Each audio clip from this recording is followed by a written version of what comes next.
বইমেলা এলেই আমরা দেশ পত্রিকার যে সংখ্যাটির জন্য অপেক্ষা করে থাকি সেটি হচ্ছে বই সংখ্যা।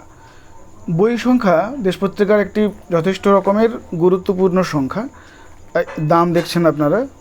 আর এখানে 17ই জানুয়ারি 2026 সালের দেশ পত্রিকার বই সংখ্যা।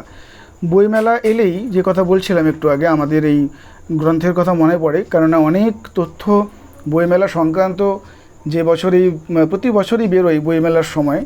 তো সেই বইমেলার স্টলের খবর আমরা পাই, কোথায় কোন স্টল রয়েছে ইত্যাদি ইত্যাদি। তো আমরা সেই বিষয়টা না হয় বাদ দিচ্ছি, কারেন্ট টপিকগুলো যেগুলো হয়তো বইমেলা তো এখন হয়ে গেছে। তবে বইমেলা এলে লেখক পাঠক সম্পর্ক আর তাদের মধ্যে যে একটা ইকোসিস্টেম তৈরি হয়, এটা নিয়ে বহু বাকবিতণ্ডাও চলে। প্রতি বছর বইমেলা এলেই বই মানুষ পড়ে কি না, পাঠক আছে কি না, তারা থাকলে কী রকমের বই পছন্দ করছেন, বা অনেকে যারা উঠতি লেখক তারা সোশ্যাল মিডিয়া জুড়ে পাতার পর পাতা তাদের নিজেদের বইয়ের বিজ্ঞাপন দেন। এই বিষয়গুলো নিয়ে অনেকের মিশ্র প্রতিক্রিয়া আমরা লক্ষ্য করি। কেউ বলেন ভালো, কেউ বলেন খারাপ। তো এই বিষয়টা নিয়ে ঠিক যে কথাটা বললাম, এই বিষয়টা নিয়েই দেশ পত্রিকার এবারে সম্পাদকীয় লেখা রয়েছে। তো আপনাদের এই পর্বে আমরা সে সম্পাদকীয়টাকে একটু পড়ে শোনাতে চাইছি। আপনারা যদি একটু মন দিয়ে শোনেন তাহলে ওই বিষয়টা যে চর্চাটা হয় সেটার সম্বন্ধে নানান দিক আপনারা মোটামুটিভাবে নিজেদের মতন করে একটা বুঝতে পারবেন। তবে এর পরেও তো আপনাদের নিজস্ব কিছু মতামত থেকে যায়। যদি সেরকম মনে হয় অবশ্যই কমেন্ট করতে পারেন। তো তার আগে জানিয়ে রাখি, আমাদের ইউটিউব যে চ্যানেল রয়েছে কারেন্ট রিসার্চ, সেক্ষেত্রে আমরা শুধুমাত্রই যে পত্রিকা নিয়ে কথা বলি তা নয়, সাম্প্রতিক বিভিন্ন ঘটনাও থাকে, বিভিন্ন প্রকাশিত গ্রন্থ বই বা পত্রিকা এসব তো থাকেই, এবং তার সঙ্গে সঙ্গে ছাত্রপাঠ্য কিছু গুরুত্বপূর্ণ টপিক এসব নিয়েও আলোচনা করা হয়। নিয়মিতভাবে এরকম আলোচনা শুনতে চাইলে আপনারা এটাকে সাবস্ক্রাইব করে রাখতে পারেন। এই সংখ্যাতে অনেক ভালো ভালো লেখা রয়েছে, গুরুত্বপূর্ণ লেখা রয়েছে। এগুলোকে নিয়ে আমরা পরে কোনো না কোনো সংখ্যায় কথা বলবো অবশ্যই। 200 জন্মবর্ষে যেমন ধরুন রাজনারায়ণ বসু, বৃদ্ধ হিন্দুর সেকাল একাল, এই লেখা রয়েছে। সার্ধ শত জন্মবর্ষে আমাদের জ্যাক লন্ডন, ঝড়ের মাঝে বেঁচে থাকার গান, কৌশিক মজুমদারের লেখা রয়েছে। সার্ধ শত জন্মবর্ষে শরৎচন্দ্র চট্টোপাধ্যায়কে নিয়ে লেখা রয়েছে, বাঙালি মনের সহৃদয় সংলাপ, পায়েল সেনগুপ্তের লেখা। এবারে 125তম জন্মশতবর্ষে শৈলজানন্দ মুখোপাধ্যায়কে নিয়ে লেখা রয়েছে শুভাশিস চক্রবর্তীর। ল্যাংস্টন হিউজকে নিয়ে লেখা রয়েছে সুমন গুণের অসময়ের অকুণ্ঠিত প্রচ্ছদ, এই শিরোনামে। তো এই লেখাগুলো যেমন রয়েছে, আর তার দেখুন প্রতিটার পাতার বাঁ দিকে ডান দিকে অজস্র বইয়ের ঠিকানা, অজস্র প্রকাশনীর অজস্র বইয়ের ঠিকানা এবং বিজ্ঞাপন। এই দেখুন পাতার পর পাতা জুড়ে। অনেকেই বিজ্ঞাপন দেখে একটু ঘাবড়ে যান যে এত বিজ্ঞাপন কেন, কিন্তু আমরা এই বই সংখ্যাতে চাই যে বিজ্ঞাপন থাকুক। এই বিজ্ঞাপনগুলোর জন্যই এই পত্রিকার সংগ্রহে রাখা।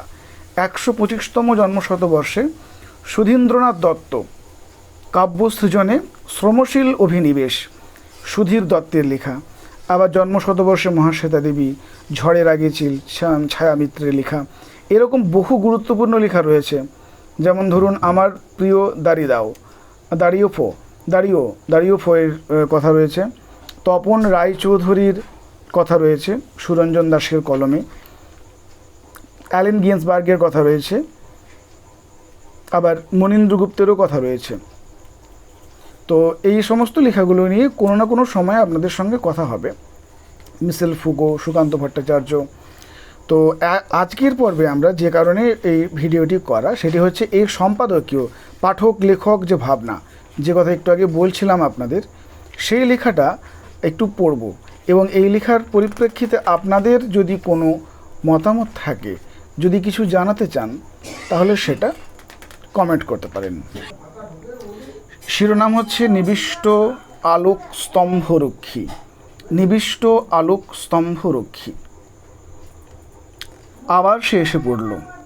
বই আর বয়নের সমীকরণে নানাবিধ মেলা লেগেই থাকে বছরভর। জামা কাপড়, বিছানার চাদর, আচার, মুখশুদ্ধির পাশে এক টুকরো স্টলে সাজানো আছে বই।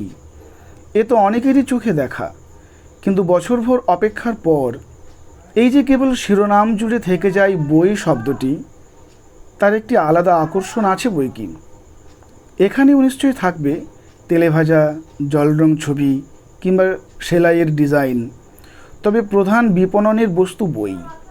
বিশেষ জ্ঞাপনের অনন্ত সম্ভাবনা নিয়ে উপস্থিত কত শত প্রকাশক, লেখক। মেলা শেষে পাওয়া যায় বিক্রির নিরিখ।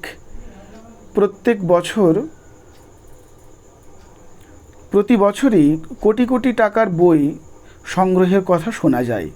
সংবাদ সত্য মিথ্যে যাই হোক, এই মিলনস্থলে উচ্চকোটি নিচকোটির কোনো ভেদাভেদ নেই। আন্তর্জাতিক পুস্তক মেলায় সকলে স্বাগত।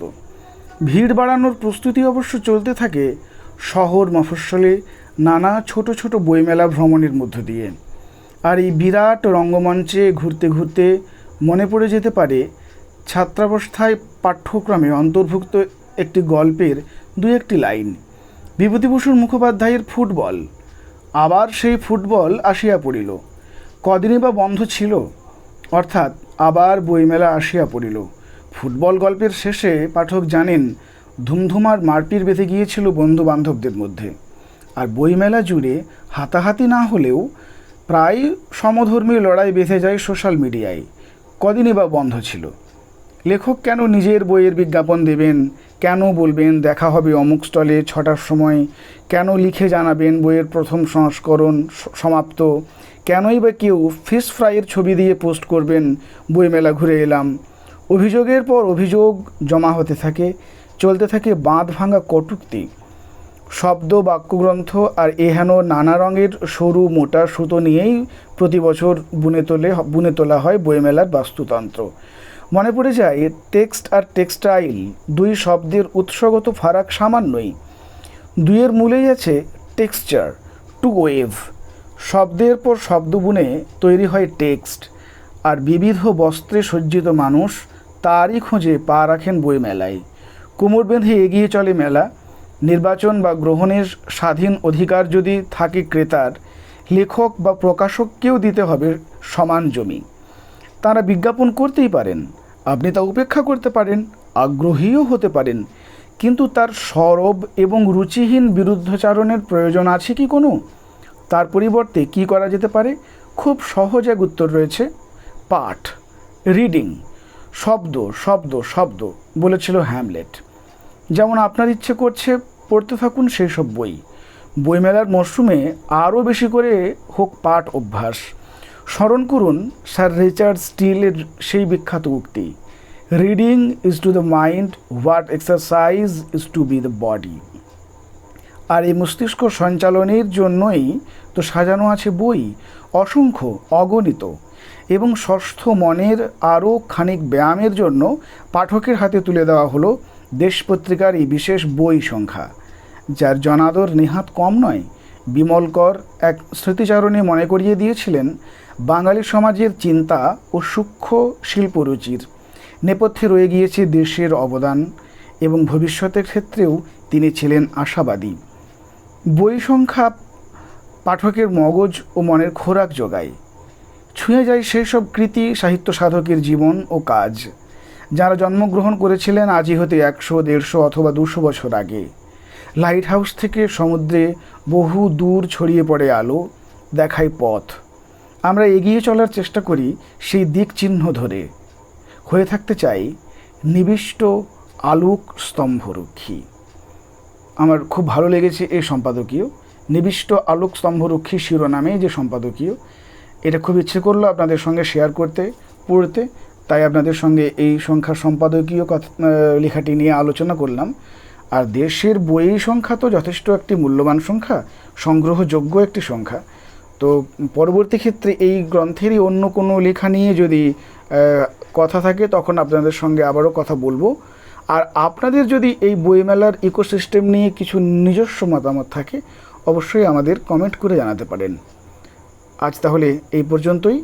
বাকি যে লেখাগুলো রয়েছে এগুলো নিয়ে অন্য কোনো একদিন আপনাদের সঙ্গে কথা হবে। ততক্ষণ শুভ বিদায়।